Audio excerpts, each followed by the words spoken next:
the Russia coverage was not great. The Russia coverage was not great from who? CNN, from corporate media. Yeah, I mean, just the question about Donald Trump didn't have facts on his side. I actually think that the Russia coverage on CNN was good. I think that Bernie Sanders, that wing of the Democratic Party actually did as much, if not more damage to Hillary Clinton than Donald Trump. The Nikki Haley comment, was that an excuse to purge you? Welcome to Counterpoints. I'm Ryan Grimm. And I'm Emily Jashinsky. We know that you are used to seeing us every Wednesday, but it's Friday. Here we are. We're excited to premiere the Friday edition of Counterpoints, where we'll do long-form interviews, we'll do debates with some big names. So make sure to subscribe over at breakingpoints.com for early access to every episode. All right, and for today's show, we're joined by a familiar face, former CNN anchor Don Lemon, who's now the host of The Don Lemon Show. Don Lemon, welcome to Counterpoints. Thank you. I thought you guys said you had big names on this program. No, in the future, we'll have big names. after me, but your next big name. How are you? Thank you guys for having me on. I appreciate it. Of course. No, thank you for being here. You're too humble, Don, but we want to ask you, your show's streaming everywhere. Our first question for you is basically, you spent a long time in what a lot of people would describe as the corporate media, what we would often describe as the corporate media, and now you're doing an independent show. So if you could tell us a little bit about what the difference is, between doing the news at this big corporate behemoth and doing the news as an independent anchor where you really get to, I'm sure you had a lot of creative control and freedom at CNN, but now you really have no restrictions, nobody telling you anything. It's all you.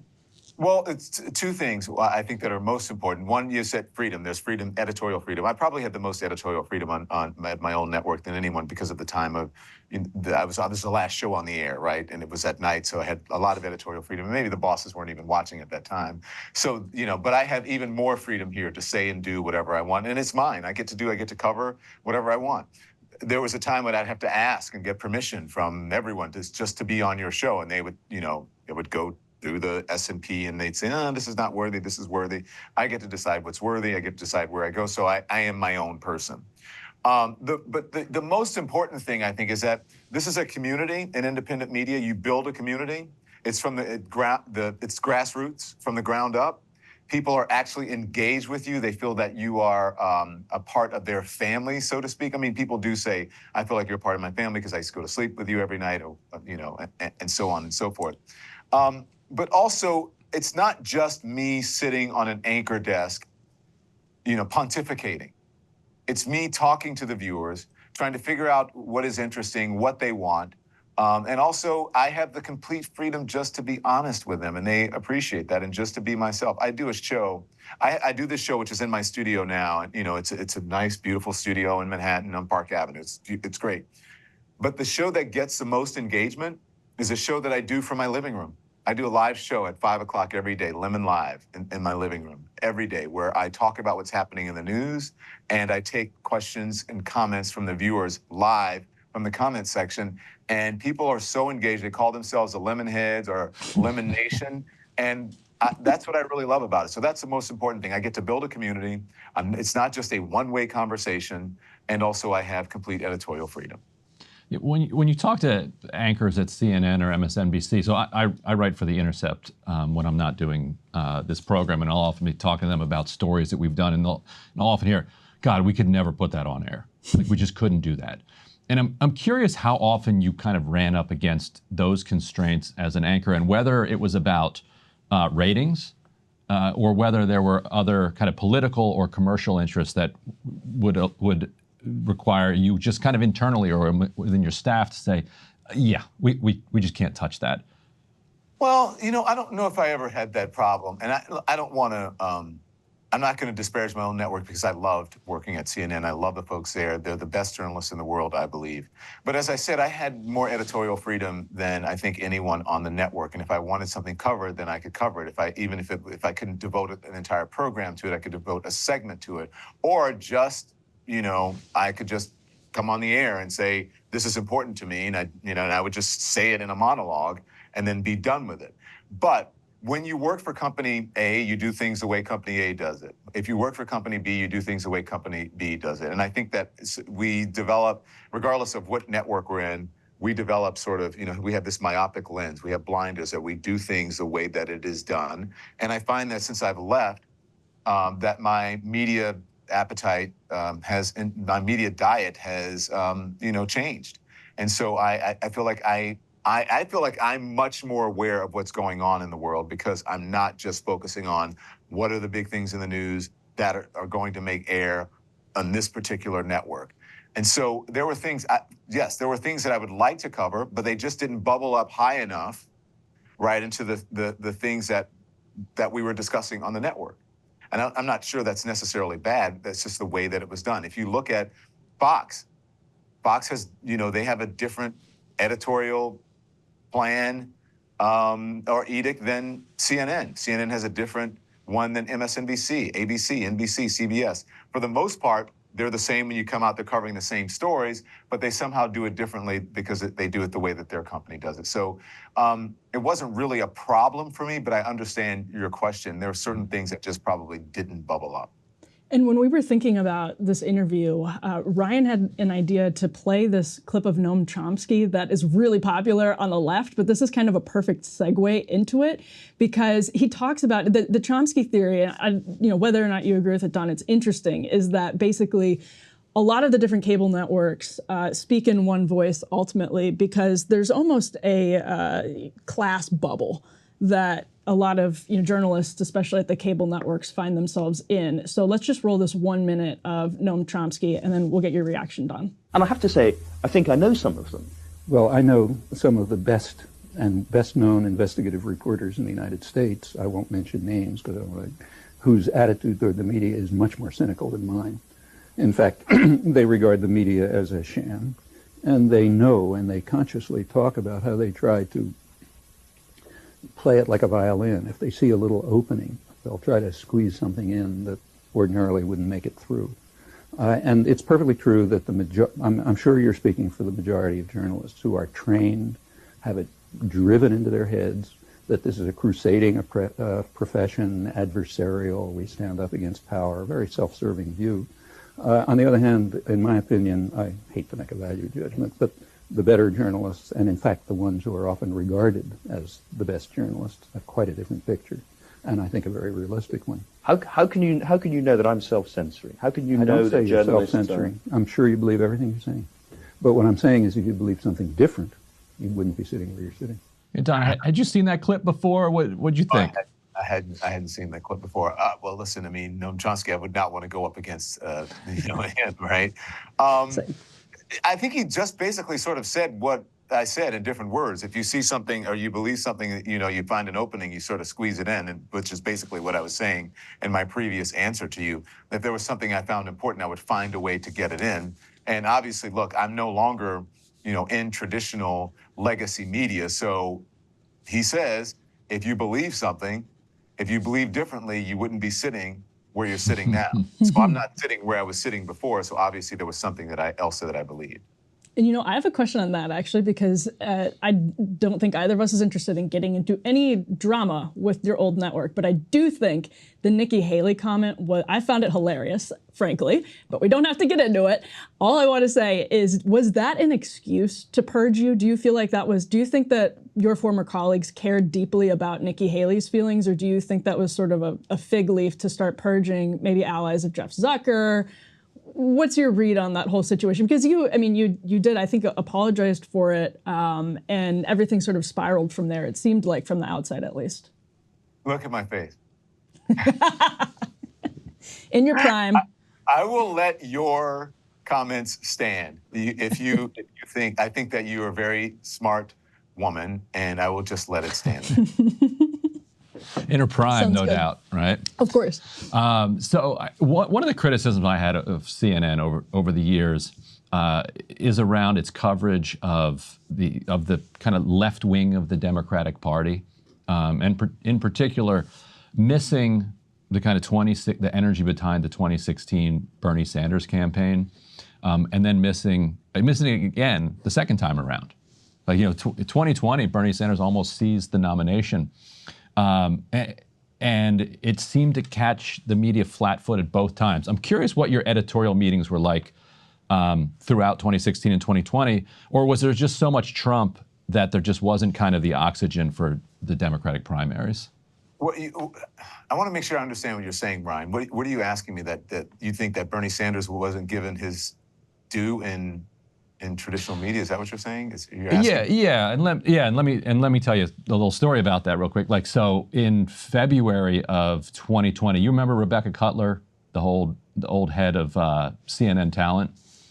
She reached out to or somehow we got connected. I was still at The Intercept, but I was at The Intercept at the time, and she said, "Look, we have really missed the boat on covering the left wing of the Democratic Party. Like, we need people who have covered that before and who understand this rising progressive energy." And so CNN brought me in and said, "Look, we need to get you on some of these programs because we need somebody, who can speak to this obviously now rising energy within the Democratic Party." And then that happened a couple times, and then Bernie lost the South Carolina primary and got wiped out on Super Tuesday. And they said, "Actually, never mind, we're good. Like, we don't need to worry about this kind of progressive wing. Maybe in 4 years if it bubbles back up." But there was a fear inside CNN, reflected through Rebecca's outreach, that they had missed something fundamental about the country that was represented by the rise of Bernie Sanders. I don't know what conversation you had with Rebecca, who I know, and so I won't get into that. But I think if there was any outreach for you to cover something that was happening in the news or the zeitgeist politically, I think that Rebecca should be commended for recognizing that. The second part is that I've never heard anybody say that CNN should be more left. So, hey, there's a first time for everything. I didn't necessarily think CNN was left. I thought that CNN was about facts. I think CNN has the best journalists in the world. But I also think, you asked me what my editorial meetings were like. I mean, no one was trying to push Bernie Sanders, and at least in my editorial meetings, and I would venture to speak for the network now. Well, I'll speak for myself. I don't think that anyone was trying to push Bernie Sanders out. I think that Bernie Sanders may have had sort of outsized influence with a certain segment of the Democratic Party. But all polls in 2016 pointed to Hillary Clinton. All polls in 2020 and public sentiment pointed to Joe Biden. And so what was shocking, I think, to myself was the reaction from Democrats to the nomination of Hillary Clinton instead of Bernie Sanders in 16, especially in 2020. I couldn't get to gauge it because I didn't get to go to the conventions. I think that was around, because of COVID. But here's a shocking thing. So networks have editorial calls or meetings with campaigns, right, to figure out how you're going to cover the campaigns. In my experience, having those editorial calls and meetings with the Trump folks, they knew every single thing that was happening in the media. Every single thing that Don Lemon had ever said about Donald Trump, his folks knew about it. They knew where to place him. They knew who they wanted him to talk to. They knew who they wanted him to call into or do in-person interviews. By contrast, the Clinton campaign was so above it that, they had no idea what I was saying about Hillary Clinton or whatever they were, she did not have as much media outreach. She got to pick and choose where she went, and rather than just doing what Donald Trump did. So listen, I think that the Hillary, but yet and still, the public wanted Hillary Clinton. They didn't want Bernie Sanders. So I say that to say, after all of, Republicans did not love Donald Trump. They held their nose and they voted for him. All of the never Trumpers, all of the people, from Ted Cruz on down, when he became the nominee, everyone got behind him. When we were at the convention, it was Trump, Trump, Trump, Trump. It wasn't Jeb. It wasn't, Cruz. It wasn't Rubio. It wasn't any of those people. By the time we got to the Democratic convention and Hillary Clinton was a nominee, people were yelling, Bernie, Bernie. And we were like, what the hell is going on? So I think that Bernie Sanders, that wing of the Democratic Party actually did as much, if not more, damage to Hillary Clinton than Donald Trump. So look, but I think that's an interesting question to be asking, to say what. I think Bernie Sanders is a fantastic politician. But I do think that there is a lesson in it for Democrats that you have to get behind the person who is the actual nominee, and you cannot have sour grapes over the person who did not become the nominee. That's how the process worked. So I know that people are upset, and they're upset about the progressive wing, and they don't think it gets covered enough. But this is where we are. The nominee or the person is Joe Biden. The nominee or the person then was Hillary Clinton. I think the Bernie Sanders progressive wing of the party should have gotten behind them. And that's the reason, one of the reasons, the main reasons that we're in the predicament that we are now and that we had a Trump presidency. But I guess the point would be, if CNN anchors are at the 2016 convention saying, what the hell is going on, that's kind of reflective of the point that I was making, that you guys should have seen this coming and should have known what was going on, where was this anger coming from? Just because we're realistic about who the nominee is, doesn't mean that we didn't see it coming. Bernie Sanders was not going to win. Bernie Sanders was not going to be the nominee. So I turned to my producer and said that. I'm not saying this on the air, but maybe I did say it on the air. I was surprised because Republicans fall in line. Democrats fight each other. Democrats usually wet the bed. I'm sorry. Bernie Sanders was not the nominee, nor was he ever going to become the nominee. And I know that people are upset by it, but that's the truth. It's the same thing for Republicans. Nikki Haley is not the nominee. She's not going to become the nominee. Donald Trump is a nominee, regardless if you like it or not. The guy's in court. And guess what? Republicans are going to fall in line. And if Donald Trump becomes the president again, it'll be because Republicans fell in line. One of the things I think is cool about, like, Ryan and I have both been critical of you. You've probably been critical of independent media. This is the first time we've ever talked in the past. But one thing that I considered a low point, honestly, in media coverage of Donald Trump was the segment with you and Rick Wilson talking about credulous boomer rubes. And I wonder, honestly, if there's an argument that sort of seeing other Americans through that lens, and maybe now in independent media it's easier not to, but seeing other people through that lens of credulous boomer rubes, laughing at Rick Wilson about that was not my assessment of that. I was laughing at the Ukraine on a map thing. That was my point. I did not make any comments about Americans. So you'll have to talk to Rick Wilson about that. But I guess there's an interesting mirror going on where the Trump supporters see that clip. And they Trump used it in an ad. Yeah, and they feel like they're not being represented. Bernie people feel like they're not being represented on CNN. And to the point about the polling that you mentioned, just one point on Joe Biden's polling. Joe Biden was not polling ahead. You had said that Joe Biden was polling ahead. Joe Biden was in the toilet the entire time. He finished 4th in Iowa, 5th in New Hampshire, got annihilated in Nevada. We got to the convention. Yeah, and then he won after $175 million in free media between Nevada and South Carolina, and then he wins Super Tuesday and he won the nomination, no doubt about it. But he wasn't polling ahead before that. Is the sort of establishment media doing a good enough job of connecting with the country in the way that after 2016, newsrooms reckoned both with the sort of Bernie Sanders phenomenon? He won my home state of Wisconsin, for example, and the Trump phenomenon. And they said, for example, Dean Baquet at the New York Times said, we don't get religion. Has that gotten any better? Has it gotten worse? Is the media in a sort of insulated, you said your studio's on Park Avenue, it's sort of a good symbol right there.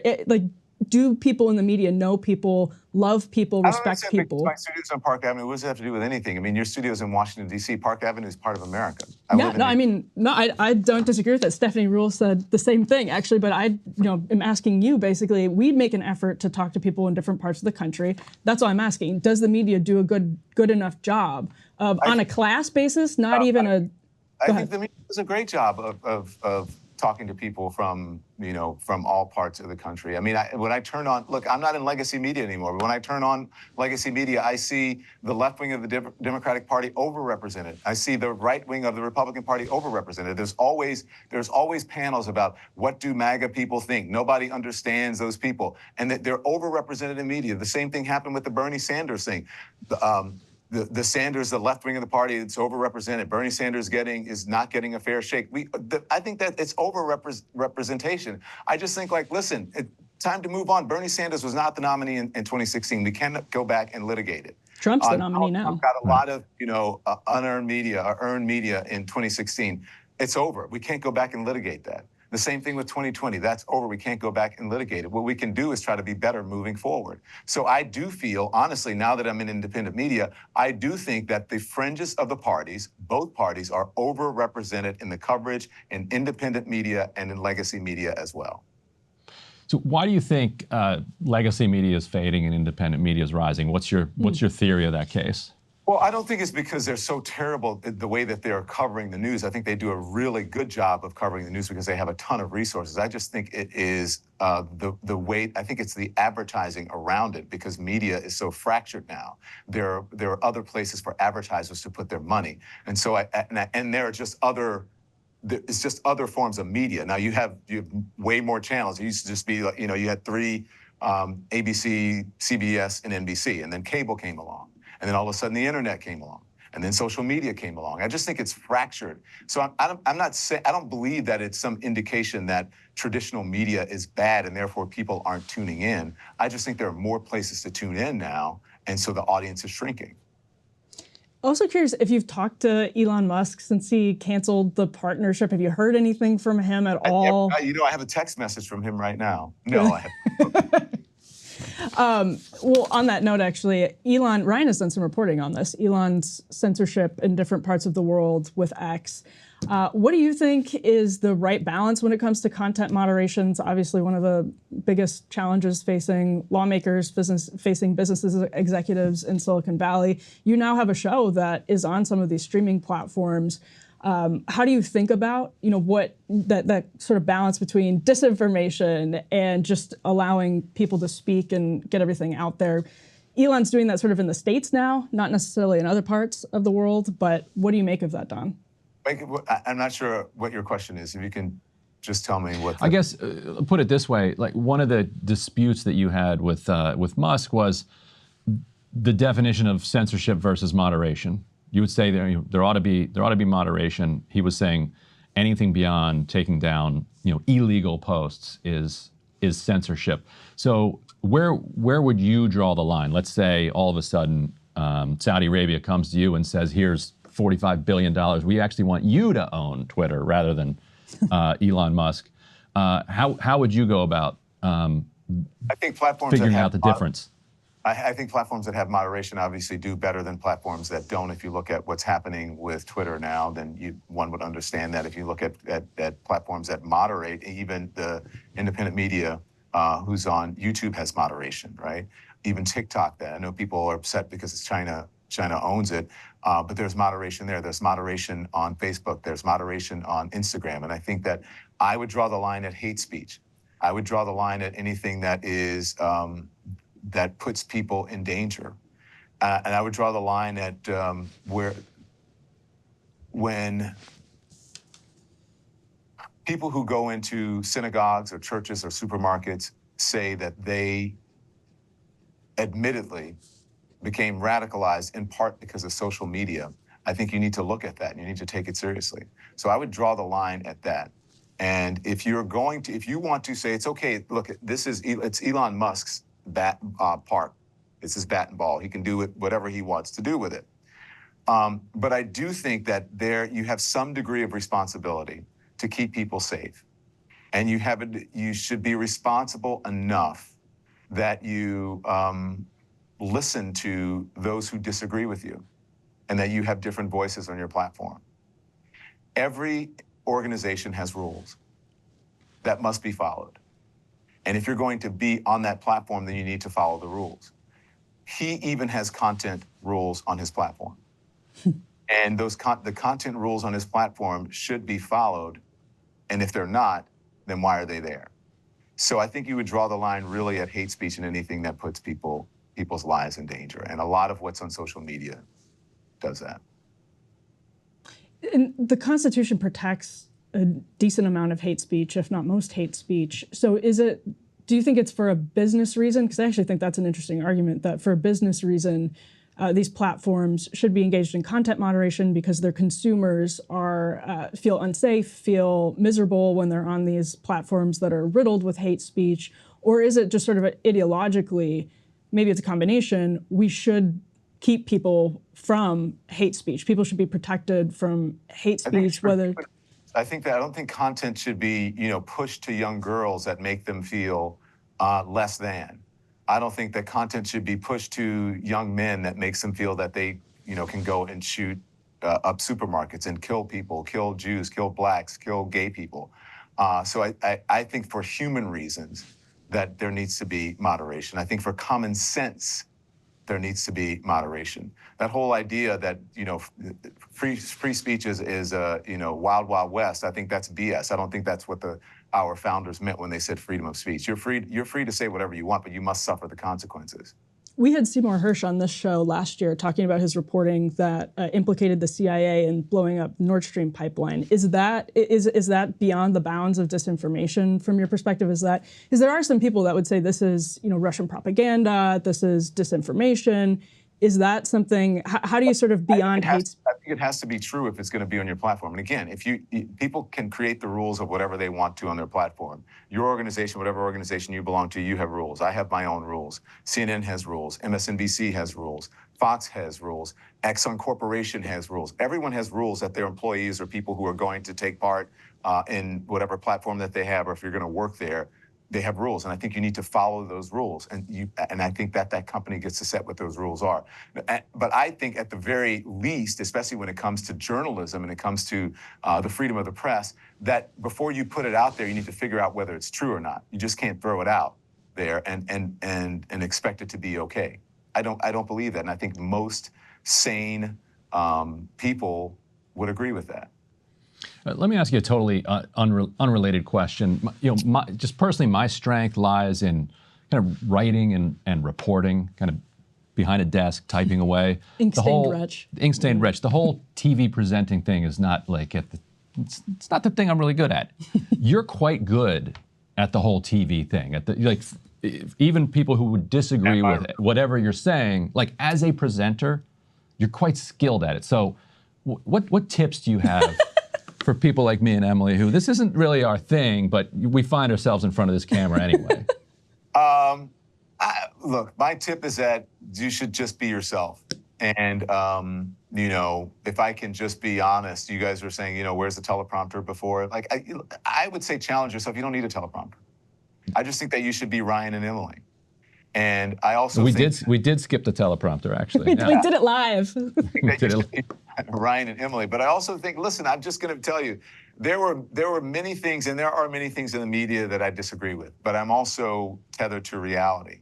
And so I may want the outcome to be something different, i.e. Bernie Sanders, but it is, as my mom says to me all the time, it is what it is.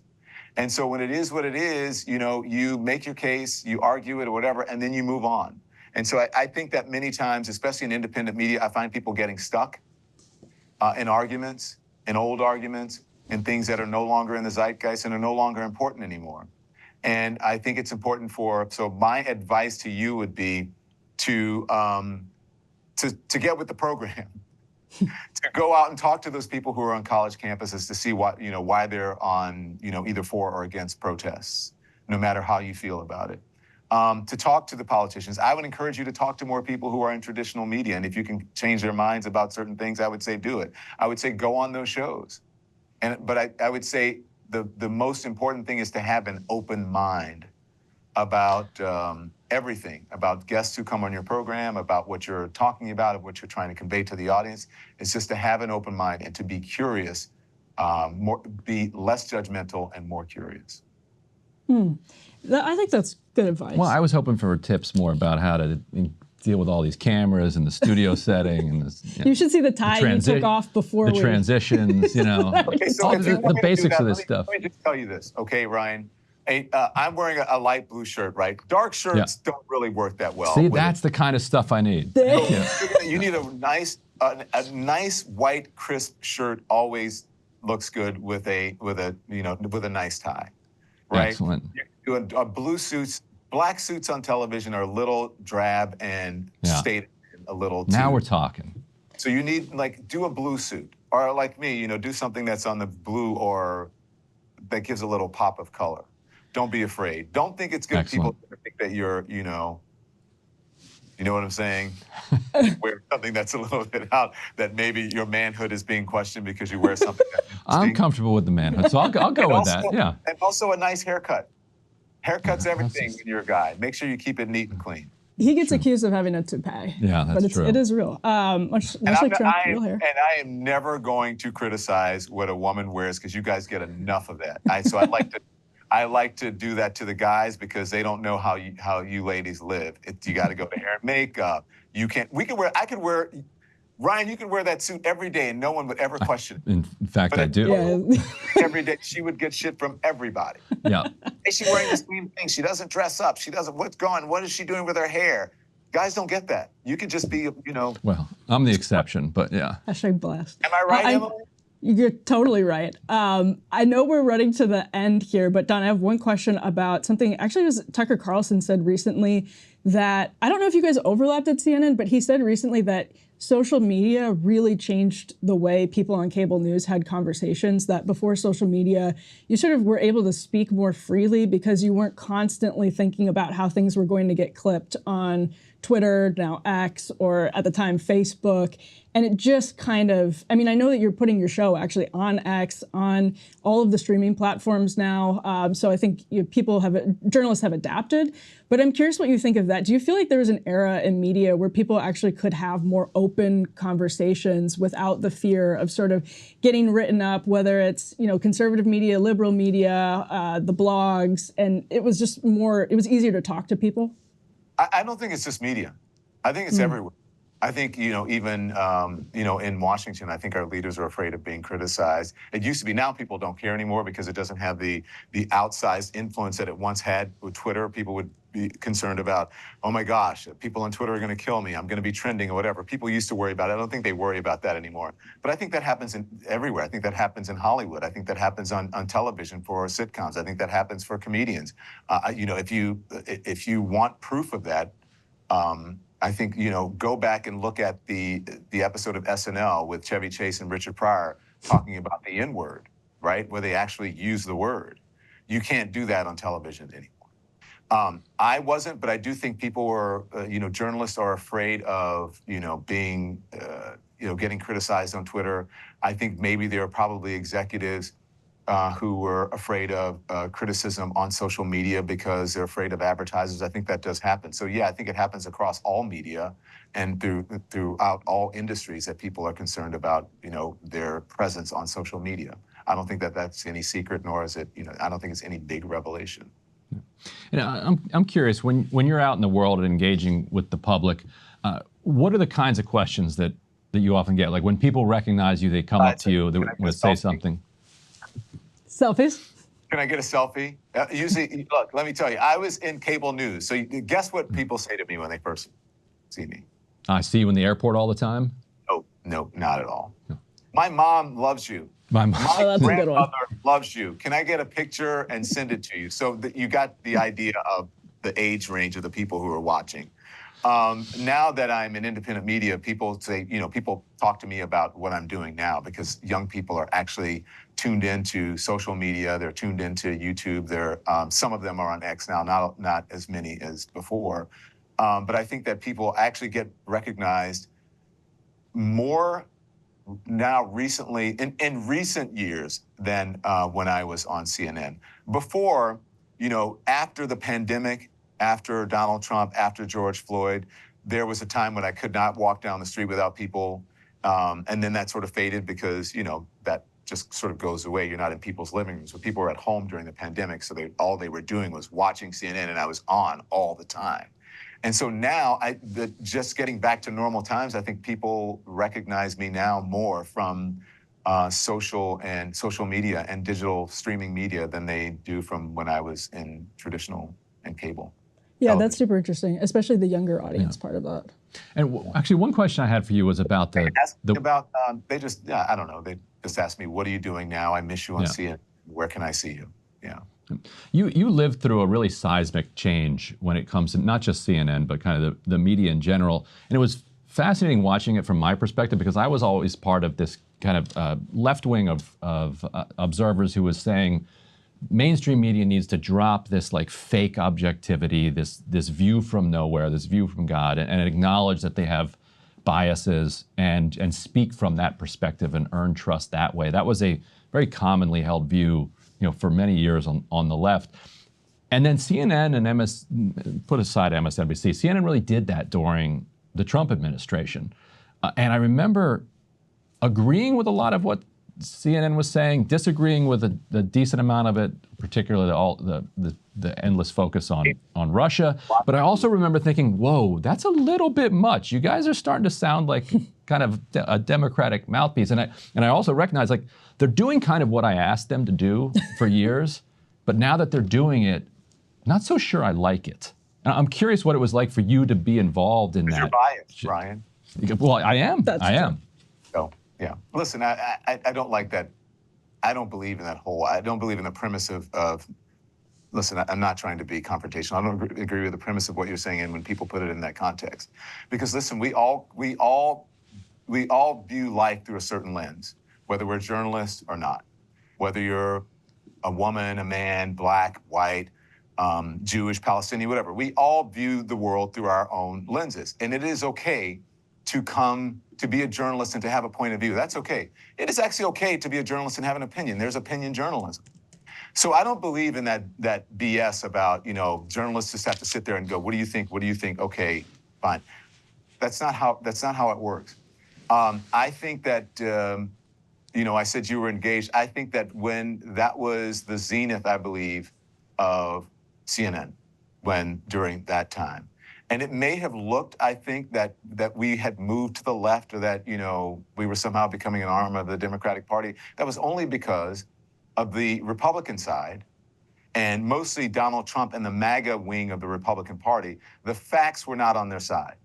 So by the simple fact of pointing out that someone is lying, that you're getting misinformation, it may make people think that, oh my God, you must be on the Democrat side. No, you're on the side of truth. I know we have to wrap, but the Russia coverage was not great. The Russia coverage was not great from who? From anyone. The Russia coverage wasn't great from anybody. CNN, from corporate media. Yeah, I mean, just the question about Donald Trump didn't have facts on his side. I actually think that the Russia coverage on CNN was good. I think the Russia coverage in the media was good. I don't think that it was bad. You may disagree with it. That's your bias. But I actually think the coverage was good. And I think that people are smart enough to discern what's true and what's not, what's real and what's not. And so I don't think that the coverage was that bad. I don't fall into that category. And I think people sort of romanticize the time that we were in. Like people romanticize, COVID and the protocols that were in place. And this was bad and that was bad. They don't remember the time that we were in. And so, I think that the media did the best job that they could at the time. I don't think that it was terrible. We can always look back, from being armchair quarterback, Monday morning quarterback, and saying, oh, you should have done this, shoulda, woulda, coulda. We didn't. And again, my advice, accept things the way that they are, learn your lesson, and move on. Yeah, I was personally wrong on, like, some of my early Russia coverage was personally wrong on that stuff. That's okay. You said it was wrong. That's what happens. And people will say, I was wrong. I think, where I was, if we made a mistake and we got something wrong, we would say it. That's the whole point about having an independent media. But you also have to have a media that has rules and that's accountable. That doesn't happen on social media. There's no accountability. And I think that, MAGA folks realize that, and so they put out disinformation. But has CNN ever said that there actually was never proven collusion between the Trump campaign and I don't think that they ever have. The Washington Post did a whole series rebutting its own coverage, interestingly enough. Beyond CNN, I think that there are accounts of collusion, but you'll have to ask CNN. Well, on that note, Don, you said a couple minutes ago that you don't want to be confrontational, but being confrontational is fun, and we really appreciate your willingness actually to answer some of these questions. Yeah. Thank you for your tips. We appreciate it. Thank you very much. It was great talking to you guys. Yeah, we appreciate it so much. Don is the host of The Don Lemon Show. It's streaming everywhere now. Thank you so much, Don, for joining us. Thank you. Ryan, we could have kept doing that for 3 hours. At some point, it's like I cannot relitigate the extent of CNN's Russia collusion coverage, which I could argue for hours was terrible. Like, we just are not on the same page on that. But I thought it was good to get some contrast. Yeah, and my view on that has always been that, Putin was clear that, he hated Hillary Clinton. But what CNN and others were saying is that there was active collusion between the Trump campaign and Putin, and there was just never any evidence to support that. There was that one meeting in Trump Tower that got played up a ton. That sort of Actually, CNN botched one of those stories. Actually, about that I think they did the Alpha Bank. Anyway, all that aside, we don't need to. Back when I was at the Huffington Post, we had MSNBC, CNN, and Fox on all the time. Yeah. And I left there in 2017. And so after 10 years of cable getting blasted at me all day long, every day, I basically have not watched cable since then, other than what clips get put up on Instagram or Twitter or whatever else. Yeah. And I think my mental health and my life is much better for it. So it's interesting to talk to Don, knowing that he's like a big cable guy, but also wasn't actually part of my media diet unless he got clipped onto Twitter saying something crazy. And I really meant what I said when I mentioned that Rick Wilson clip, which we had it pulled up, but our conversation was going, so I didn't roll it. But we can put it in post. Lemon is laughing hysterically alongside Rick Wilson and Waleed, just laughing uproariously at this very classist impression of a Trump voter. And that's why I actually just want to say I genuinely appreciate that Lemon came on the show. I don't think he knows who the hell we are, but I genuinely appreciate, I know he's promoting his show, but we're not ever going to, if people aren't willing to do hard things to promote their shows, frankly, we're never going to have some of these hard conversations. So good for him for coming on. Yeah, books and new shows are good things because it forces people to get out and talk to people that they wouldn't otherwise talk to. 100%, and that's why we can't tease exactly what it is yet, but one of the hottest books of the last several years, honestly, we're trying to set up a debate about. Was it that hot? We're talking about White Royal Rage. We can say that, right? It's, oh my gosh, every bookstore I walk past in D.C. has like a stack of them in the window. It's been rebutted in like all of these different publications. It's been promoted in all these different publications. I'd say it's pretty hot. Yeah, it's a good one. We'll have a good conversation about that. We're still working on the scheduling. Ryan is white. Previously rural and enraged. So he's ready to rumble with that conversation. But I hope everyone enjoyed this first foray into some long form. I mean, we've done very long interviews before. We did Ted Cruz for like a half an hour, but true, got to get Ted Cruz back here. I bet he'll come. Fridays, that's what we'll be doing: long form debates, having some of these conversations. Now you can't get to everything in a discussion with Don Lemon. It would take us 6 hours probably to do that. But I hope some of the world probably doesn't need that. Also, getting Don Lemon to respond to the Chomsky clip that he had never seen, beautiful. I like that. Beautiful, and that's what you get here at Counterpoints and Breaking Points. So make sure to subscribe to get the full version of the show early. Other than that, we'll see you back next Wednesday and next Friday. There you go. See you then.